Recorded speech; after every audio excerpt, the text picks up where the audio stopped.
Entre los múltiples significados del concepto de cultura, puede destacarse aquel vinculado al tejido simbólico construido por las personas que comparten una comunidad. Dicha distinción se crea con las formas de expresión, las costumbres y los rituales compartidos por los integrantes de una sociedad. La nación colombiana se rige por una cultura de refranes enfocados a premiar la astucia individual, aprovechándose de una persona para conseguir lo que se quiere. Estos dichos afectan y hacen parte de nuestra identidad y de la cultura de corrupción por la que nos caracterizamos. Ahora bien, al comenzar a hablar de cultura, es necesario ahondar en el tema que nos interesa. Al no tomar este tema con delicadeza y no considerar medidas al respecto, la falta de cultura ciudadana nos lleva a grandes problemas, como por ejemplo la corrupción.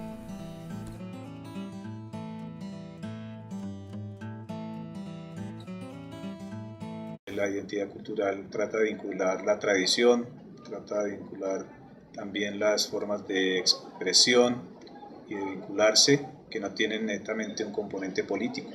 La identidad cultural entonces es una manera contemporánea en que el Estado se legitima entre la gente, es decir, por qué paga impuestos y por qué cumple leyes, y puede tener relación con la identidad nacional, y en esa medida es una forma de mínimo común denominador entre gente de diferentes oficios, lugares, razas y credos. Es esa experiencia relativa a la convivencia del individuo en grupo y al uso de ciertos artificios, y cuando hablo de artificios hablo de medios de convivencia, de supervivencia, etcétera, pues hace que existan muchas culturas.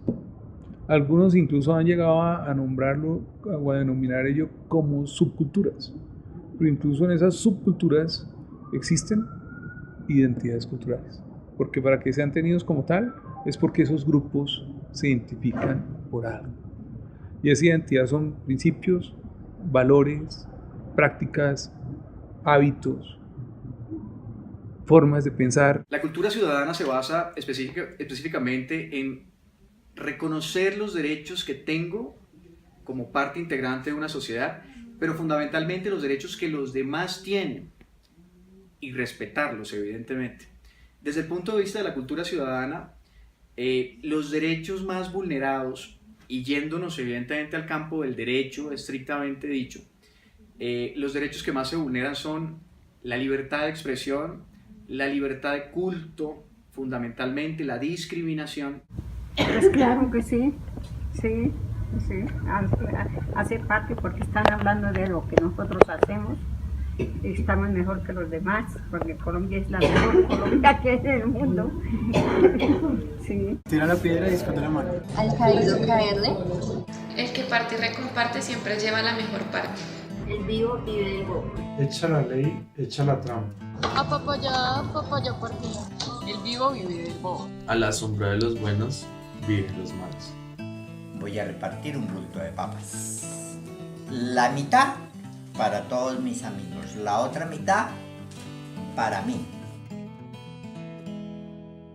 Según el artículo 13 de la Constitución Política de Colombia, todas las personas nacen libres e iguales ante la ley, recibirán la misma protección y trato de las autoridades y gozarán de los mismos derechos, libertades y oportunidades sin ninguna discriminación por razones de sexo, raza, origen nacional o familiar, lengua, religión, opinión política o filosófica. Y en cuanto al problema de la malicia indígena, la idea de que vivo vive del bobo, eso tiene que ver con una herencia colonial en la cual se privilegió unas castas o una manera jerárquica de entender la sociedad, y en esa medida la ley no nos igualó, tampoco nos igualó el libre mercado, porque eso no hubo en general en Latinoamérica en el siglo XIX, y en esa medida el cumplimiento de la ley estuvo supeditado a la existencia de privilegios sociales, de lo que pues en Colombia en el último año se habló de usted no sabe quién soy yo. Se considera que actuar con malicia indígena es actuar como el avivato como aquel que está al acecho de la oportunidad, aquel que también está al acecho de la debilidad de los demás para tomar ventaja de los demás, aprovechando precisamente esa malicia, esa oportunidad. Diría yo que si bien es cierto, alude a una expresión callejera y común en Colombia, pues lo único que destaca es una mala práctica y que lastimosamente, como experiencia en nuestro país, ya se está creando hasta una cultura de la corrupción. Dentro de nuestra cultura, lo que hace relaciona al tema de malicia indígena, casi que no la utilizamos, por lo que eso de alguna forma ofende a nuestra propia comunidad. Entonces no le podría como contextualizar esa parte de lo que nosotros no la utilizamos. Es cuando crean o sacan una ley y las personas inescrupulosas piensan cómo evadirla inmediatamente. Se refiere a aquellas personas que abusan de otras por su bondad, por su ingenuidad y se aprovechan de la buena fe de las otras personas. Este dicho habla de que muchas veces las personas cometen actos negativos y lo único que hacen es desmentir su acción. Las personas malas se aprovechan de las personas buenas, estando cerca de ellos. El vivo vive del bobo, porque eso precisamente se aplica en La Guajira, porque de alguna forma han venido vulnerando el derecho de la comunidad por la misma, el mismo desconocimiento de los derechos. Entonces, de alguna forma, ese dicho, cuando dicen el vivo vive del bobo, lo utilizan precisamente para eso. No es que la ley se cumple según si usted tiene privilegios o no. La ruana, como tiene que ver con la gente que no tenía privilegios, entonces tenía que ver con la ley es cumplida porque quienes no tienen poder, quienes no son peligrosos. Los dichos son reflejo de una sociedad en un tiempo determinado. Estos enunciados son definiciones sociales, forma de pensar y actuar, roles y estereotipos.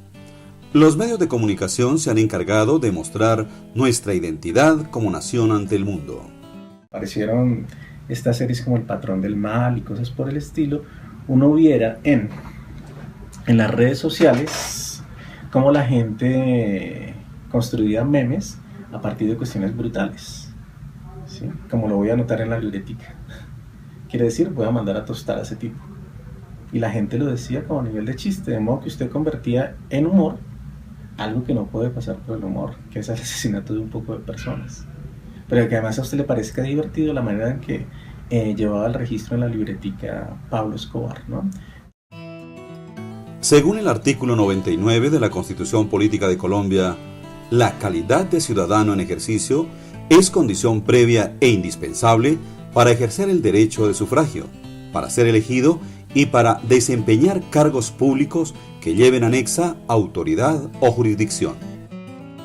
Creo que se tiene que plantear más bien en términos de construcción de valores a nivel colectivo. Y los valores no necesariamente pasan por cuestiones de identidad cultural, pero sí por procesos de socialización, por ejemplo. Pero algo clave, y creo que es lo que a ustedes les interesa y por eso lo tratan de unir con la cuestión de la identidad cultural, es que mucha formación en valores colectivos pasan por una dimensión afectiva. Es decir, que yo aprendo o me socializo en la corrección, la bondad, la solidaridad, cuando eso lo aprendo de manera afectiva. No a partir, por ejemplo, de un código, no a partir de un libro que me diga cómo tengo que comportarme, sino lo afectivo tiene que ver con que yo me identifique con ciertas acciones y que esas acciones me satisfagan. La juventud es el motor más importante de toda sociedad. ¿Y por qué? Porque en la juventud existe un elemento que no existe en el resto de la población de una sociedad, y es el ideal, es la ambición, es el empuje y la fuerza y la energía para cambiar los modelos sociales. Pero la juventud por sí sola no basta. Necesitamos un sistema educativo profundo y revolucionario. Entonces la respuesta, esa mezcla de juventud que tiene fuerza, idealismo, valentía, energía, combinado con una capacidad de pensamiento autónomo, generará, a mi juicio, una revolución en las formas de pensar, en las formas de actuar, en los sistemas mundiales de producción. Ya no hay procesos de socialización desde la familia, la escuela.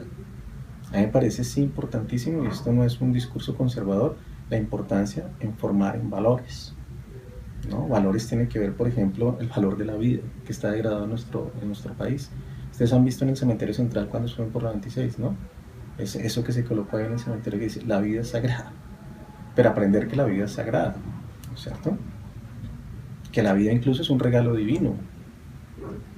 Que frente a un regalo, digamos, divino, usted no tiene posibilidad de intercambiarlo por algo, ¿no? Que una vida tiene precio, por ejemplo. Esa es la dimensión de la vida sagrada, ¿no? Hay un poco de valores en los que deberíamos formarnos y en los que no estamos formados. De acuerdo a la problemática planteada anteriormente, es necesario presentar una solución. Por lo tanto, una propuesta que se cree puede generar un cambio, y es el promover una educación específica de valores y cultura ciudadana desde las edades más tempranas. Asimismo, como parte esencial de nuestro proyecto, es realizar una campaña gráfica en la cual se promuevan las buenas costumbres ciudadanas, tales como llegar temprano a un lugar, cruzar por el semáforo, hacer la fila, entre otros.